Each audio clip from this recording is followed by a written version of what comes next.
Okay, so how to work with content creators and not be an editing jerk. So like Quinn said, we had some fun coming up with the title for this webinar.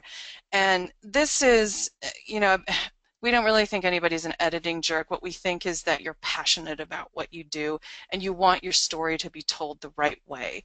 And I can tell you that I can be the biggest editing jerk there is. I've got a really long background in content creation starting in print, and I have teeth marks in my tongue from biting it so hard not to edit people as they speak or when they write. So, it's just about learning to let things go. And hopefully what you'll get from this are some tips on how to work with content creators, whether they're in-house, whether they're through an agency or through a third party that you have hired. I found this cartoon as I was going, preparing for this webinar, and I like it because it sets the tone for the frustration that editors and content creators feel with each other when we go through these multiple rounds of editing. And I also like it because I'm going to be talking about the traditional media mindset in a few slides. And this having content etched in stone comes from that traditional media mindset, which I'll touch on in a few minutes. But so here's a piece of fictitious copy. So this is just made up copy that I used and edited the heck out of using a couple rounds of, the editor's revisions, and then the CEO gets on it. But if anybody has seen marked up copy like this, I feel your pain. Your pain is my pain. We go through this with, lots of people, with our own writers, with our editors, with our clients. And as a writer, someone who creates content, when you get something like this back, it's just heartbreaking because you look at it and it's like, where's my content? Where's all my work? I see 4 common struggles when we work with creating content for our clients or with our writers, and of course there's lots of struggles, but these are 4 common ones that are probably the biggest source of contention. And the first one is losing sight of the goals of the content. Now, I'm not going to cover setting goals here because we cover that in content strategy, and we have lots of other resources that will walk you through how to set goals that align with your business goals. But what happens is, and I'm going to assume that you've done that and that you're here because you've got a content strategy, you've been working on content, and this is one of the things that happens is we lose sight of those goals. Another thing that happens is, this typically comes from the top down, so your business owners, your C-suite, they want to see immediate return on their investment right away. So, and that's what they're used to, because when they spend money on advertising and traditional media, they do get a pretty quick return on their investments. Striving for perfection, that's another thing that just becomes, it's a great habit to have, is to always strive for being better, striving for perfection. But in digital marketing, when things move fast, we need to kind of let go of that. And then also subjectivity. And I'm going to get into all of these in a little more detail. So let's start with losing sight of the goals of content. So 4 common goals, we have lots of goals with content, but these are typically the ones we see, is that the company wants to increase their brand awareness, they want to generate leads, they want to convert those leads, and they want to keep them as customers.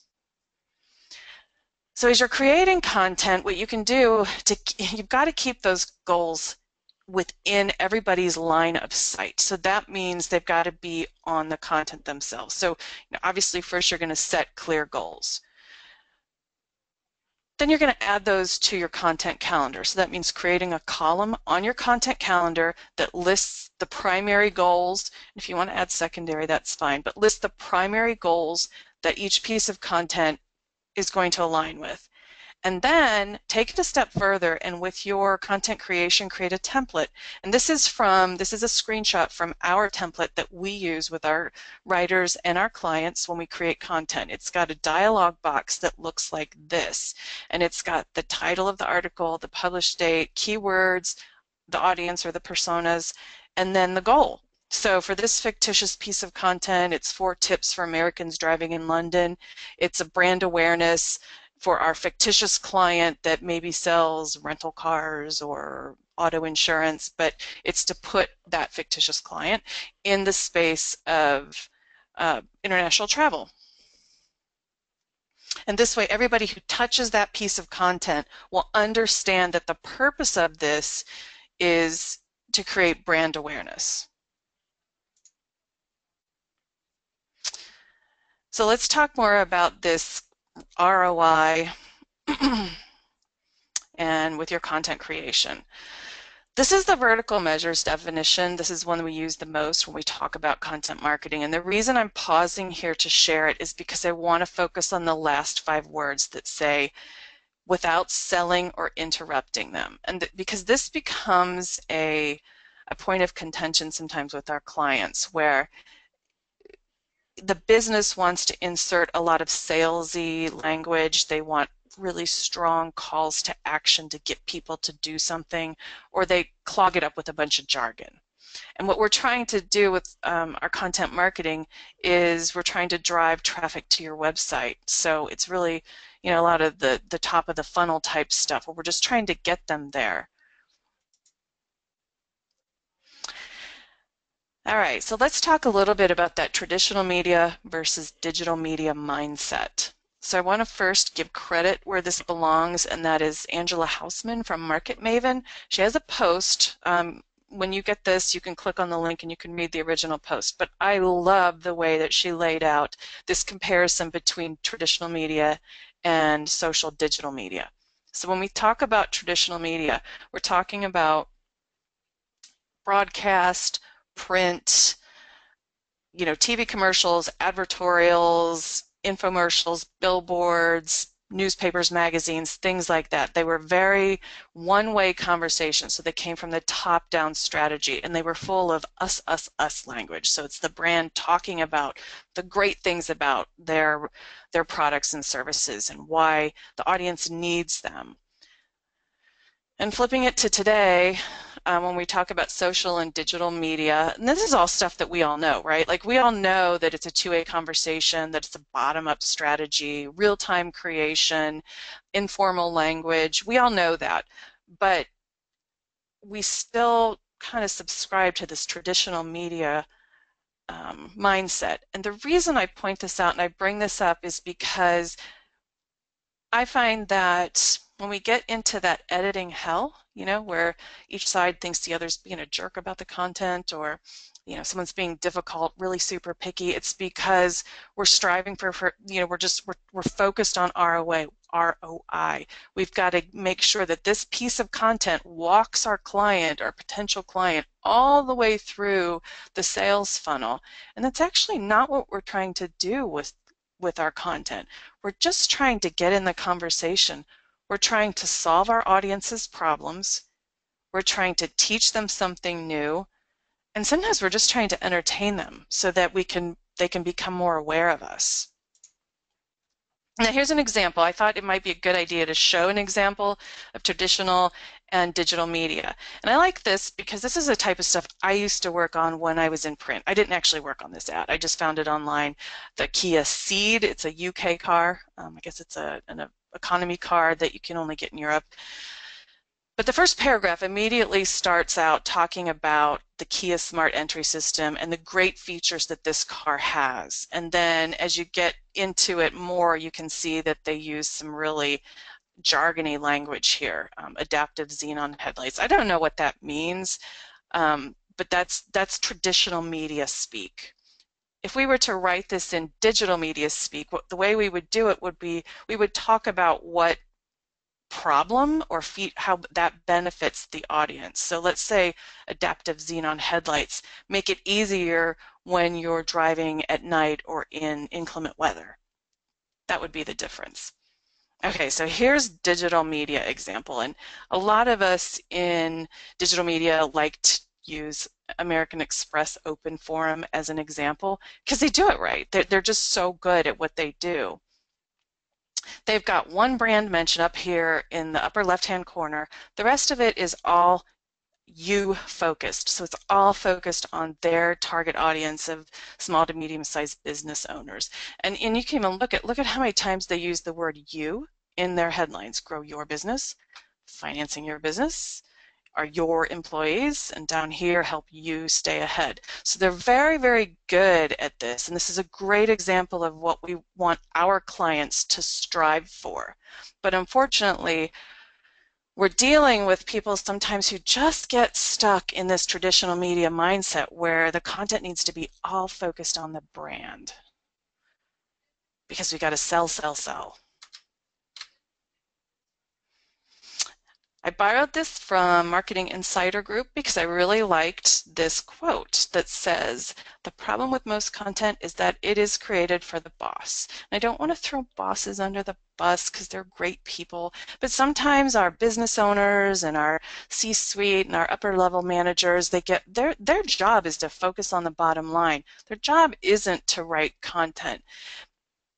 But when they see us spending money and time creating content, they want to see that result, right?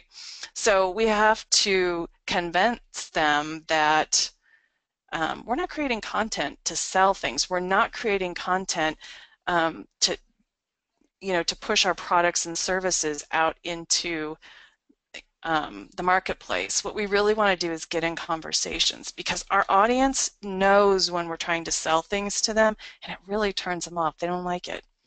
So stop creating content that no one will ever see. My advice here is to focus more on non-branded content. Again, this is a point of contention sometimes between businesses and content creators. So they want more of that salesy language, they want more brand references, and what we're really trying to do is reach a wide audience. We're trying to create shareable content. We want to support that organic SEO effort, so creating content around those keywords that drive traffic to your website. And by the way, most of the time your keywords are not your brand. And we also want to create linkable assets. Other great sites are more likely to cite your content and link back to it when it's not super salesy and loaded with keywords. Same goes with the calls to action. Again, toning down, don't make it a sales pitch. Definitely craft those calls to actions to keep people on your website by, saying, if you really liked this article, you might also want to read this, or if you want to learn about this, give us a call, fill out this form. And also getting to know your audience and just being patient, because content marketing does take a long time to see the results. So we're not saying that you should dumb down your content at all. What we're saying is just to make it more conversational, less formal. Take a teaching approach instead of preaching about your products and features. Think about solving problems instead of selling products and services. Be authentic, not rehearsed, and use common language. So speak the language that your audience speaks and don't clog it up with a bunch of jargon. Again, content marketing is a slow process. It's very, very slow. While I was doing research for this webinar, I found a really cool study that BrandPoint did. And of course, these results apply only to BrandPoint's clients. They just looked at some of their clients because they wanted to answer how long does it take to see results from content marketing. So for the group of clients that they studied over that group of that amount of time, they saw break even at 9 months. They saw a 200% return on their investment after 36 months. And they saw a 10-fold lift in organic traffic by increasing their overall content footprint. So that doesn't mean you're going to see the same results, but the point here, and the reason I share it, is because it shows you that it really does take time to build that large content footprint that establishes you as an authority in your space, so that you start to see a lift in traffic, a lift in conversions, a lift in sales, and then long-time loyalty from those customers. Patience, I know, it's hard to say, it's hard to do, it's hard to convince the boss. So this slide you've probably seen if you've attended any of our webinars. This is one of our favorite slides to show, or if you've ever seen Arnie speak, he uses it in some of his presentations. It's from HubSpot, and it just shows that Companies that post more than 16 times a month, they get 3.5 times more traffic than companies that publish like once a week or every other week. So the point here being that the more you post, the more often you post, the more traffic you're going to get. So that means, so what does that have to do with editing and creating content and being a jerk? It's just letting things go and publishing more content, focusing more on that quantity and less on perfection. So let's talk more about that, striving for perfection. This is what the content creation process used to look like here at Vertical Measures with some clients. It would take about 10 days when we would create an assignment, send it to a writer, edit it, then we'd send it to the client for review. Another 8 days. They would, rewrite it. We'd have a phone call, and this is just one article. We'd work on it, get it into our workflow, turn it around in another 5 days, and send it back to the client, who then would send it to their boss and then the C-suite. And if it was a financial or some kind of banking or cybersecurity, something like that, it would have to go through a legal review. So adding almost 2 more weeks to that. So a day in the life of a piece of content was more like 35 days. And this is where it just becomes very frustrating, because while we're preaching that, or I should say teaching, right? While we're teaching our clients and our audience that we need to produce more content, what we were practicing was a slower production line, because there were so many levels of review. So and then again, this is what we would get back, was this marked up copy that was hardly even recognizable. So what we do now is we set clear expectations up front. So our clients see the content calendar, they see the ideation, and we try to help them understand what to expect from the content, what to expect during the workflow and during the timeline. And then we also are trying, and this is tough, we're trying to eliminate bottlenecks. So that means putting writers directly in touch with the editors, and by editors I mean anybody who takes on an editing role. So that could be the CEO, the director, legal, but trying to take out those middlemen and just get the writer right in touch with the people who are ultimately responsible for reviewing and approving the content. The other thing, and this is kind of more of a philosophical point, is that we are coaching our clients and our editors to strive for good enough. And if you had told me I would ever put that sentence in a webinar and present this to other people, if you had told me that a year or 5 years ago, I would have said you're crazy. Good enough was never good enough. I always, have very high standards for quality. But I've come to understand that with digital content, this is real-time content. So as quickly as we put something up, we can go back and edit it. If there's, and one challenge I would give you is, if you've got a bottleneck at your organization in the editing workflow, try publishing content without that person seeing it. And I don't mean hiding it from them, but I mean go ahead and put it live. Then tell them to go and read it, and you can make their edits after it's gone live. Just do it and see what happens, because what happens when it gets caught up in this really lengthy review process is nothing. It's just sitting on desktops and in emails, and it's not working for you. It's not doing anything. I would also challenge everybody to let go of the small stuff. So let's not get nitpicky over things like the Oxford comma. So far in my career, I have never heard of an Oxford comma making or breaking a sale. Your audience doesn't care, and you shouldn't either. So just let go of those small things. And if you don't know what Oxford comma is, Google it. There's some really good memes and cartoons out there about it. And I also encourage you to use QC checklists. And if you need help with QC checklists, I would love it if you would email me, and I can send you some of the ones that we have used here at VM.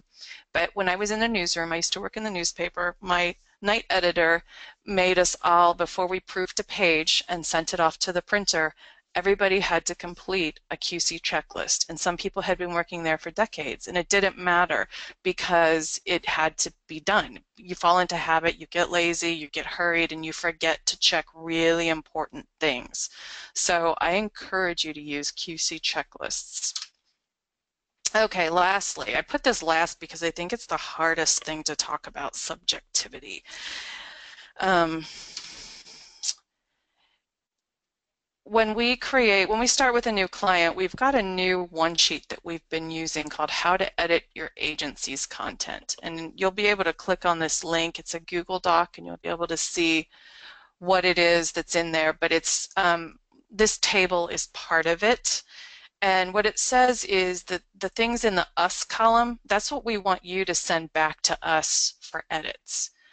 The stuff in the you column, this is what we want you to take care of. And the reason that we say this is because we don't want to slow down production. We want progress, not perfection. We want you to go ahead and make your edits and publish the content.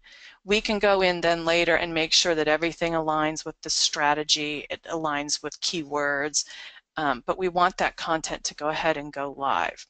So what we try to do with our clients is just say, you know, if there's a factual mistake, if there's an error, if it's outdated info, send it back. We need to fix that. But for things like grammar, punctuation, spelling errors, definitely tell us about it, but don't send it back. Just fix it. Tell us about it. Let us feel embarrassed. Let us learn from our mistakes, but just please keep it moving forward. Keep publishing that content. All right, so we're almost at, gosh, that went fast. We're at the end here, and I just have some parting words, some tips. I've got 3 quotes here. The first one is from Mark Cuban, and this is, perfectionism is the enemy of profitability. I think I've heard other versions where it's perfectionism is the enemy of progress, and I think there's variations on it. But the point being that while we're striving for perfection, our competition is passing us by. So, you know, especially in such a fast-paced digital world, we don't have time to wait for perfection. We need to get up, get our content live, and let it start working for us, because we can tweak it, hone it, make it better as it's working for us. It's live. Done is better than perfect. This is a mantra that we repeat here at VM all the time. And again, progress, not perfection. If anyone knows who said progress, not perfection, let me know. I tried to research it and couldn't find the source. So shoot for 7s, 8s, and 9s. Perfect 10s are rare, and honestly, no one cares. If you think about it, like I said, your conversions aren't going to happen because you used an and versus an ampersand, or a percent sign versus spelling out percent. Those are little things that really don't matter to your audience. Digital content, it can be changed and removed as quickly as it can be published.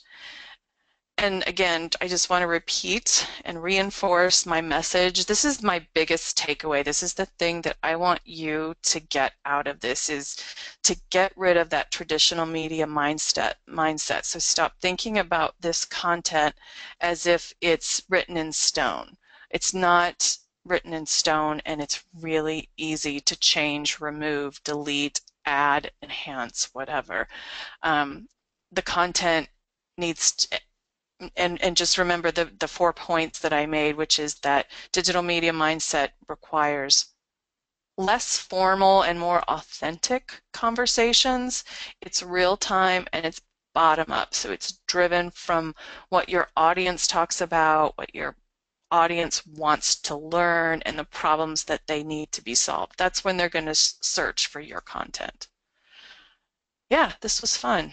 So Quinn, I am ready for questions. Yes, thank you. I have a question from Rachel. She says, doesn't content need to be branded for SEO success? I did shoot her a quick statistics that I know offhand, which is 86% of searches are non-branded queries. But I'd like to hear kind of your follow-up on the branded versus brand agnostic content, and kind of content marketing's importance for top of funnel. Okay, gosh, we have so many great resources that we can send to Rachel that will help her understand the difference between branded and unbranded content. Um, so the only time that the way that you want to think about your keywords is that you want to capture audience based on what they're searching for. So let's say your business is an automobile dealership. Um, Most likely they're going to be looking for best SUVs, or maybe best used cars under $20,000. Yeah, they're going to be doing some branded research, but they're probably not searching for that specific dealership. They're probably searching for, the car brand. So we want to make sure that you're ranking for the search terms that your audience is actually looking for. Um, and again, we can, Quinn, if you have her email address, we can send her some more. I know we've got webinars on search, and we've also got some downloadable free guides, but we've got some really great resources that can help understand that. That's like a whole webinar in itself. Um, It is. Yeah, I know. I mean, it's a great question. It's a legit great question. But we also know, and I know this from experience, and we also have research that I can dig up that says, your audience isn't looking for your brand. They're looking for your products and services based on needs that they have. And that's what they build their searches around. So that's why we want to create content that speaks to that.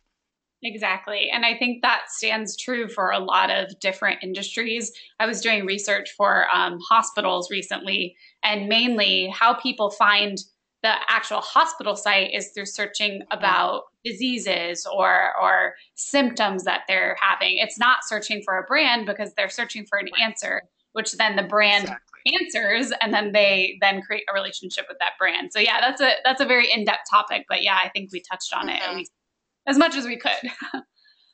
So another question from Todd, and I know this is something we've talked about internally. Would you follow up a little bit, Noelle, on the quantity versus quality point? I knew someone was going to ask that, Todd. Yeah, so that is such a great question, and good for you for calling me on that, because it is a debate. We don't we don't want to sacrifice quality in order to get quantity. What we want to do is find a really good balance of quality content, um, but letting go of striving for perfection so that we end up with content that's just caught in the editing cycle. So what that means is, and I highly encourage everybody to use a content calendar, and you set a cadence for the frequency that you're going to publish. And agreeing with everybody who's involved that no matter what state this content is in at the time it's due to go live, it goes live. Unless there's like a legal or ethical issue at question. But if it's just about a headline, or should we say this, or should we say that, or should we link to this, let that stuff go. Um, the important thing is to find, that cadence, that steady stream of content, and look at some of the best blogs that are out there. I think the Vertical Measures blog is one of them. HubSpot is another great example. Um, we publish content on a steady, consistent basis, and when it's due, it's due. It doesn't matter what state it's in, it's going to go live. So, and the great part of it is that once it goes live, if somebody reviews it and says, oh, hey, I think you meant to say this instead of that, we can go in and change it, right? Like that's part of just like letting that perfection go.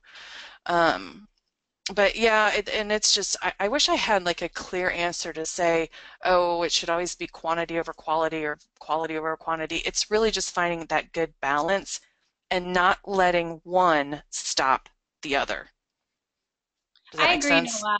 Yeah, and something we always add in our workshops too is that if you're newer to content marketing and haven't established a cadence yet, then quantity is really, really important. And you can start getting into kind of the fun, more in-depth, really high quality pieces later on, but you really need to set a foundation for yourself with your content before you move on because it's all about aligning the processes and making sure that you can publish with that cadence before you start upping your game, really.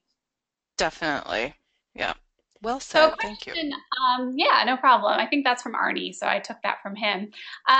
From Justin, you mentioned the QC checklist. Could you Hmm. please expound on that a bit? What is it? And then I also had quite a few Absolutely. requests to actually get one of ours.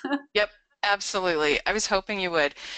What I mean by the QC checklist is, so it's just kind of starting from the top and going to the bottom of the article. So does it have a searchable and clickable headline? Are the keywords in the headline? Is it tagged properly? Does your opening paragraph echo what is in the headline and not just completely repeat it? Is your metadata, is it search friendly? Are your keywords in, the first 50 to 60 characters of your of the meta description? Um, Doing a check for your minimum word count.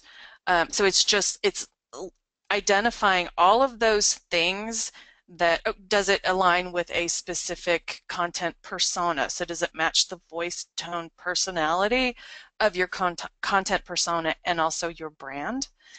Does it align with a business goal? So is that clear to you that it aligns, this piece of content aligns with a specific goal of your content, which should align with one of your business goals? So it's just that checklist going down, boom, boom, boom, boom, and making sure that you've hit all of the marks that are really important for your content to do its job. And yes, I will make that available. Yeah. Quinn, I'll coordinate that with you. Sounds good. I've had quite a few people ask. To follow up on that, Noelle, we have a question from Melinda about the QC checklist. Do you Okay. follow a standard checklist for content, or do you have different versions to meet different goals of not hitting always, or sorry, of not always hitting perfection? So do you always use one, or is it different? Well, for us, because we're an agency, we might have, yeah, we'll have different ones because we have clients that have different goals. Um, so for us, yes, in an agency setting, yes. I think there are going to be basics that are going to apply to every piece of content, such as an SEO friendly headline, right? Like that's going to apply to every type of content. But it's also, yes, there would be a difference if you were talking about a video, you would have different items on that checklist. If you were talking about a graphic, like an infographic, it would be different.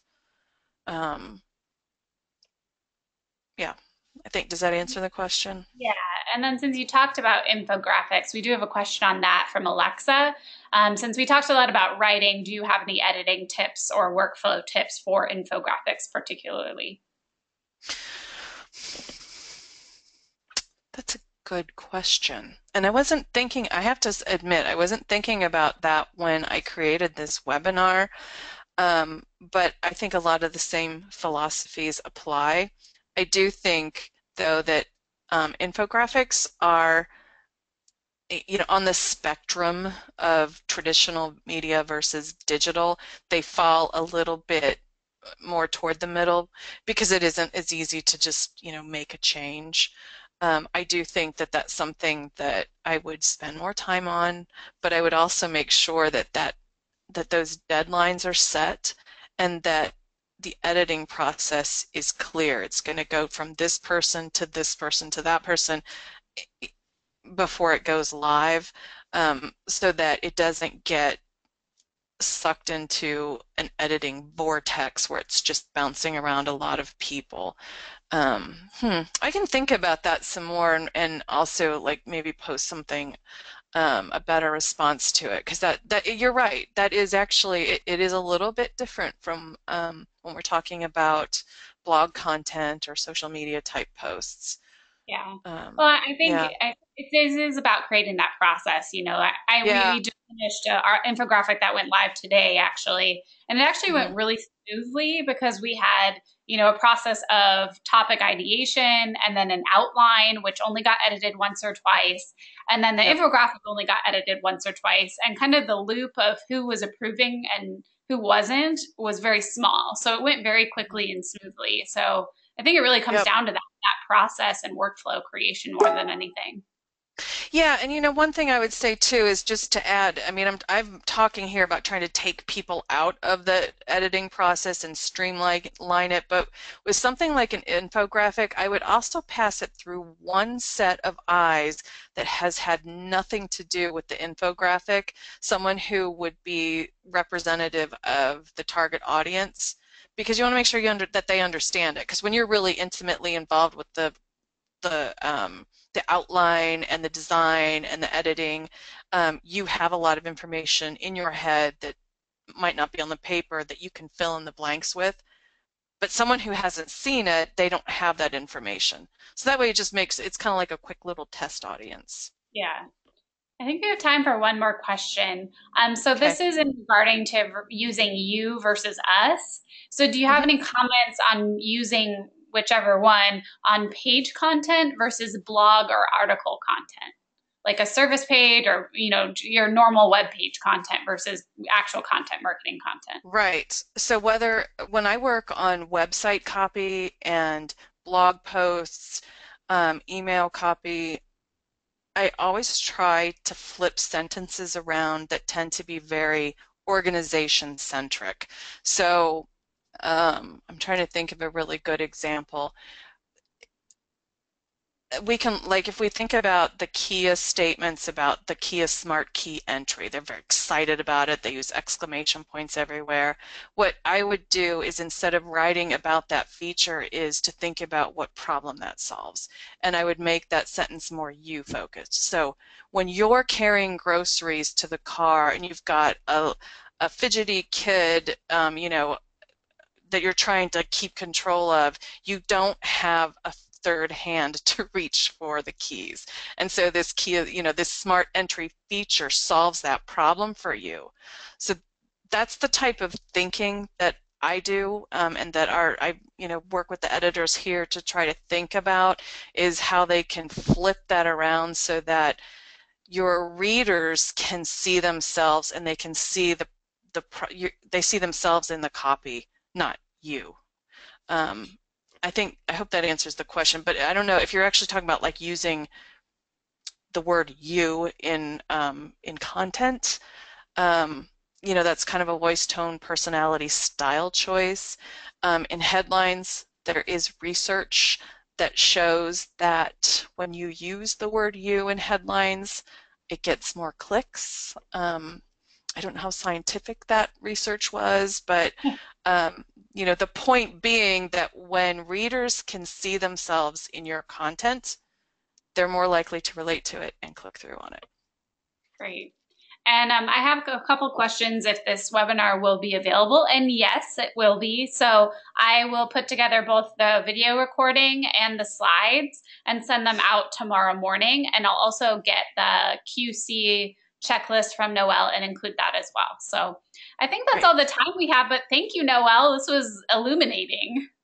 Thanks, Quinn. It was really fun. Good, good. We do this every month. So next month is going to be June 16th. We have a special guest, Andy Crestadina. He's one of my favorites. He's the co-founder of Orbit Media and a great speaker. He's going to be talking on the topic semantic SEO and 5 ways to future-proof your search rankings. So a little bit different than today. We'll be talking about search rankings, technical SEO, and he's a really good expert on that. Registration will be open for that soon. So again, thank you everyone for coming. Sorry for the technical difficulties, but thanks for bearing with us. And again, thank you, Noelle, for sharing all your knowledge today. You're welcome. Thanks. Have a good one. Bye-bye.